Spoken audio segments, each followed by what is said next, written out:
नमस्कार, कैसे हैं आप लोग? तो चलिए स्टार्ट कर लेते हैं जो हमारे हिंदी साहित्य के महत्वपूर्ण प्रश्न उत्तरों की जो ये सीरीज चल रही है। आज इसमें सिद्ध साहित्य खत्म हो जाएगा और नाथ साहित्य भी स्टार्ट हो जाएगा। तो प्रश्नों को देखना ज़रूर और अगर आपको अच्छे लग रहे हैं प्रश्न तो शेयर ज़रूर करना। चलिए स्टार्ट कर लेते हैं। तो पहला प्रश्न क्या है? सिद्ध साहित्य में पंचमकार में क्या-क्या शामिल है? क्या-क्या शामिल है? उसमें 5 चीज़ें शामिल हैं। पहला है मांस, दूसरा है मदिरा, तीसरा है मैथुन, चौथा है मछली और पांचवा है मुद्रा। तो ये पंचमकार में शामिल हैं ये 5 चीजें। तो अगला प्रश्न है, सिद्ध साहित्य को सर्वप्रथम प्रकाश में लाने का श्रेय किसे जाता है? तो किसे जाता है? उनका नाम है हरप्रसाद शास्त्री। इनकी रचना थी बौद्ध गानो दोहा। तो इसी में इन्होंने सिद्धों के बारे में बताया था, उनकी कविताएं इसमें ही संकलित हैं। अगला प्रश्न है, चौपाई दोहे व कड़वक के प्रथम प्रयोक्ता सरपा हैं। यह कथन किसका है? हजारी प्रसाद द्विवेदी जी का, एचपीडी का।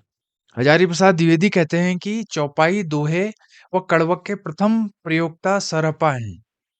ठीक है, अगला प्रश्न देख लेते हैं।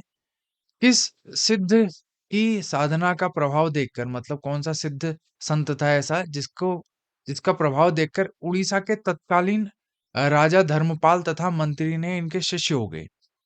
तो वो कौन थे? वो थे लुइपा। अगला प्रश्न, सिद्धों का लीला क्षेत्र किस जगह तक रहा है? मतलब किस स्थान को सिद्धों का लीला क्षेत्र रहा है, कहाँ तक का? तो वो जगह का नाम है पूर्वी भारत में था ये। पूर्वी भारत में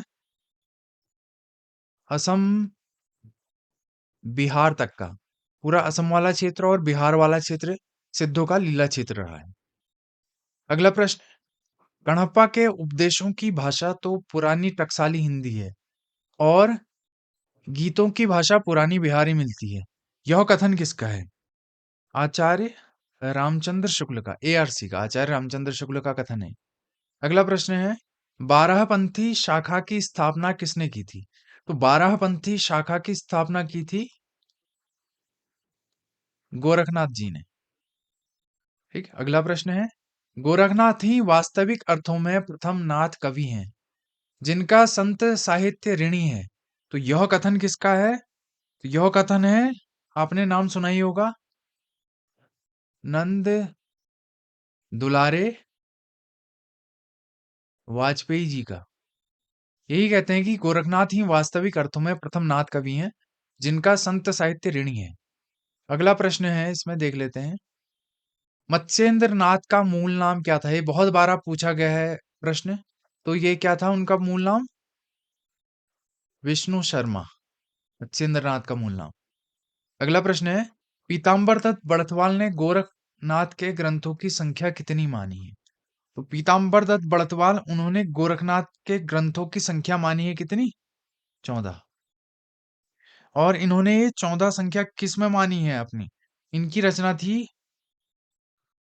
गोरखवाणी, जिसका संपादन किया था इन्होंने 1942 में। अगला प्रश्न है, नाथ संप्रदाय में ये भी बहुत बार पूछा गया है, हठ हठ योग होता है ना एक, तो उसमें हौ का और ठौ का क्या अर्थ है? हौ का अर्थ है सूर्य और ठौ का अर्थ है चंद्रमा। तो ये भी बहुत महत्वपूर्ण प्रश्न है।